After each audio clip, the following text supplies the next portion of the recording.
Je voudrais dire que je me suis déjà engagé dans le combat pour le changement climatique depuis déjà très longtemps. Et c'est à ce titre que je suis ambassadeur auprès de l'Organisation des Nations Unies pour la réduction des risques et catastrophes et que je travaille depuis très longtemps avec ICLEI Africa, qui est une organisation des gouvernements locaux pour le développement durable et tout ce qui tourne autour de l'éducation sur le changement climatique, adaptation par rapport au cadre de vie et à nos collectivités locales.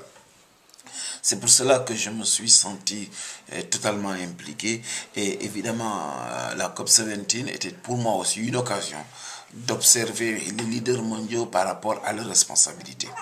Je crois que tout le monde est d'accord pour dire que le changement climatique ignore les frontières. Il ne s'agit pas cette fois-ci de pouvoir regarder en disant que non, je vais influer sur mon économie, sur ma balance des paiements, sur la balance commerciale, etc. Aujourd'hui, ce qui se fait à Tokyo ou aux États-Unis ou en Chine pour parler véritablement de tout cela qui sont les plus gros pays pollueurs au monde, impacte sérieusement sur les côtes ouest africaines. Et nous qui sommes les plus pauvres, qui n'avons strictement rien à nous reprocher par rapport au gaz à effet de serre, c'est nous qui en récoltons les prix, les prix max, parce que simplement nous ne sommes pas préparés à faire face aux problèmes liés au changement climatique. Que ce soit pour les zones côtières comme pour les États insulaires, c'est un véritable drame.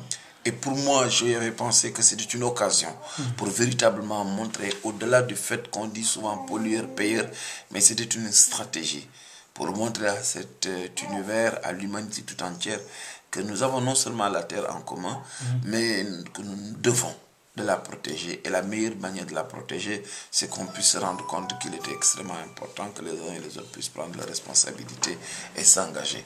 Et c'est pourquoi j'étais très engagé sur la COP17 et que j'en attendais vraiment énormément.